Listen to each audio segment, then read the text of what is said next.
বুড়িগঙ্গা নদীর দখল ও দূষণ রোধে সবসময় তৎপর ছিল বাংলাদেশ অভ্যন্তরীণ নৌ পরিবহন কর্তৃপক্ষ BIWTA। তারই ধারাবাহিকতায় আজ দুপুরে কেরানীগঞ্জের তেলঘাট এলাকায় নদীর তীরে অবৈধভাবে গড়ে তোলা দোকানসহ অবৈধভাবে গড়ে তোলা বিভিন্ন ব্যবসা প্রতিষ্ঠান উচ্ছেদ করা হয়। নদীর তীর দখল করে ব্যবসা প্রতিষ্ঠান পরিচালনা ও নদীতে ময়লা ফেলে পরিবেশ দূষিত করার কারণে আজকের এই অভিযান পরিচালনা করা হয়।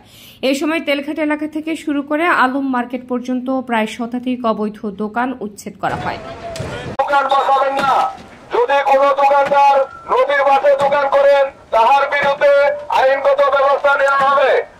যদি কেউ BIWTA নাম করে চাঁদাবাজি করে আপনারা ধরে পুলিশে দিয়ে দিবেন।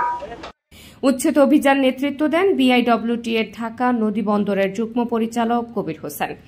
BIWTA উপপরিচালক রেজাউল করিম জানান, উচ্ছেদ অভিযান আমাদের নিয়মিত কাজের অংশ।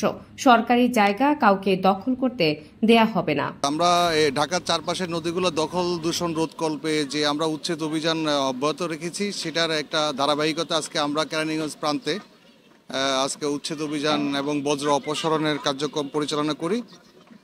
এটা আমাদের একটা নিয়মিত একটা মনিটরিংয়ের একটা পর্যায় অংশ।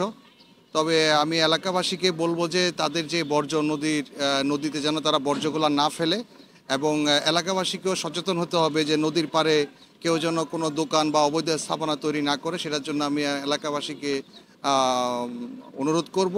আর পাশাপাশি যারা অবৈধভাবে এইসব দোকান এবং বিভিন্ন ব্যবসা বাণিজ্য করছে তাদেরকে হুঁশিয়ার করে দিতে চাচ্ছি যে আমাদের এই অভিযান অব্যাহত থাকবে, প্রতিনিয়ত আমাদের টহল টিম থাকবে। তারা যেন এখান থেকে কাউকে আমরা ছাড় দেওয়ার কোনো সুযোগ নাই। আমি স্পষ্টভাবে বলতে চাচ্ছি এলাকাবাসীকে যে এখানে আমাদের এই অথরিটি কর্তৃপক্ষের কোনো লোকজন বা বিন্দুমাত্র কোনো সম্পৃক্ততা নেই।